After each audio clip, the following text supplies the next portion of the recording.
Chapter 7 On Work. Then a plowman said, "Speak to us of work." And he answered, saying, "You work that you may keep pace with the earth and the soul of the earth. For to be idle is to become a stranger unto the seasons, and to step out of life's procession that marches in majesty and proud submission towards the infinite.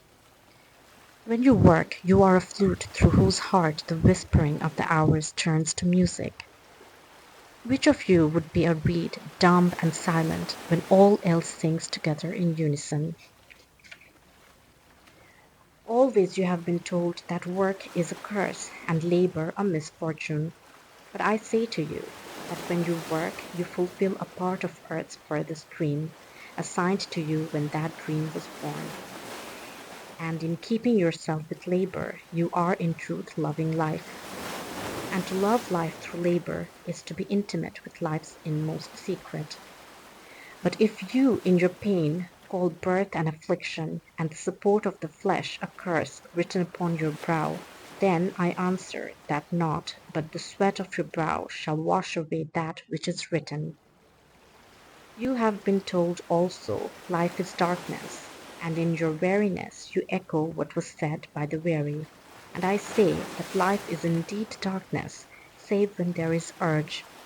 And all urge is blind save when there is knowledge, and all knowledge is vain save when there is work, and all work is empty save when there is love.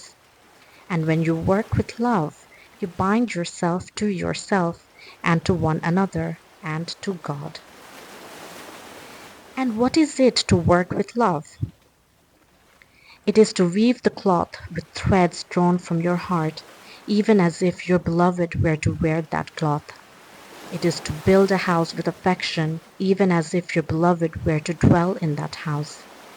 It is to sow seeds with tenderness and reap the harvest with joy, even as if your beloved were to eat the fruit.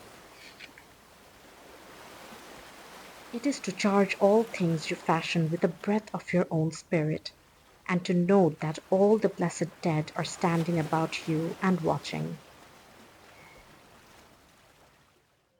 Often have I heard you say, as if speaking in sleep, "He who works in marble and finds the shape of his own soul in the stone is a nobler than he who plows the soil, and he who seizes the rainbow to lay it on a cloth in the likeness of man is more than he who makes the sandals for our feet."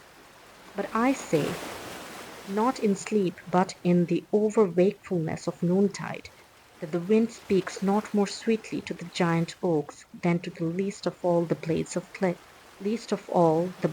of grass. And he alone is great who turns the voice of the wind into a song made sweeter by his own loving. Work is love made visible, and if you cannot work with love, but only with distaste, it is better that you should leave your work and sit at the gate of the temple and take alms of those who work with joy. For if you bake bread with indifference, you bake a bitter bread that feeds but half man's hunger. And if you grudge the crushing of the grapes, your grudge distills poison in the wine. And if you sing, though as angels, and love not the singing, you muffle man's ears to the voices of the day and the voices of the night.